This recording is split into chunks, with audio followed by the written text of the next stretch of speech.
चौथे नंबर पर भारत पहुंच गया है।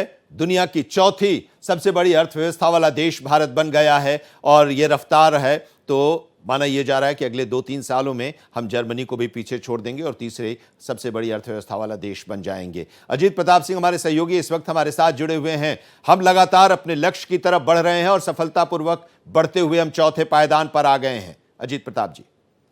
बिल्कुल आनंद, देखिए एक ऐसे समय जब पूरी दुनिया में युद्ध चल रहा हो, रसिया यूक्रेन के बीच में, इजराइल का हमास और ईरान से, और इंडिया पाकिस्तान का भी युद्ध हाल में ही हुआ इसी महीने।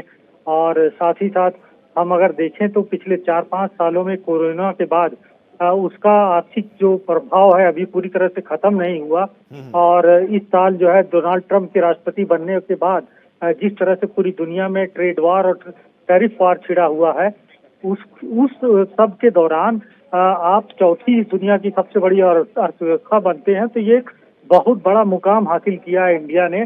और चूंकि पिछले कई सालों से भारत दुनिया की सबसे तेज गति से आर्थिक विकास करने वाली एक अर्थव्यवस्था है, और हम अगले कुछ सालों तक बावजूद इसके कि कोरोना का इम्पैक्ट रहा है, टैरिफ वार, ट्रेड वार चल रहा है, युद्ध चल रहा है, उसके बावजूद जो है सबसे तेज गति से विकास करने वाली अर्थव्यवस्था है। और अगले 2 से 2.5 साल के भीतर हम तीसरे मुकाम पर पहुंच जाएंगे और जर्मनी को भी पछाड़ देंगे, जैसा कि हमने पिछले कुछ दिनों में जापान से आगे हासिल किया है अपना मुकाम।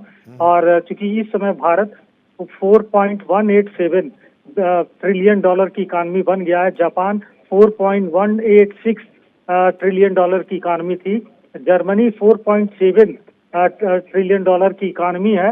2 साल का वक्त और लगेगा और हम तीसरी दुनिया की सबसे बड़ी अर्थव्यवस्था बन जाएंगे। तो कुल मिलाकर एक बहुत बड़ा मुकाम भारत ने हासिल किया है। भारत के लिए बहुत बड़ी उपलब्धि है कि आजादी के बाद इतनी तेज गति से हम विकास कर रहे हैं, और अगर इसी तरह से आर्थिक विकास जारी रहा तो 2047 तक जो केंद्र सरकार का एक एजेंडा है कि 2047 तक भारत एक बहुत आगे विकसित देश में बदल जाएगा, वो भी मुकाम हम हासिल कर सकते हैं और शायद दुनिया के नंबर 1 इकोनॉमी भी बन सकते हैं। और उस रास्ते पर हम चल रहे हैं और सफलतापूर्वक हम चल रहे हैं और उम्मीद है कि 2-3 सालों में उम्मीद क्या, हम विश्वास है कि हम तीसरी सबसे बड़ी अर्थव्यवस्था बन जाएंगे। शुक्रिया अजीत प्रताप जी हमारे साथ जुड़ने के लिए।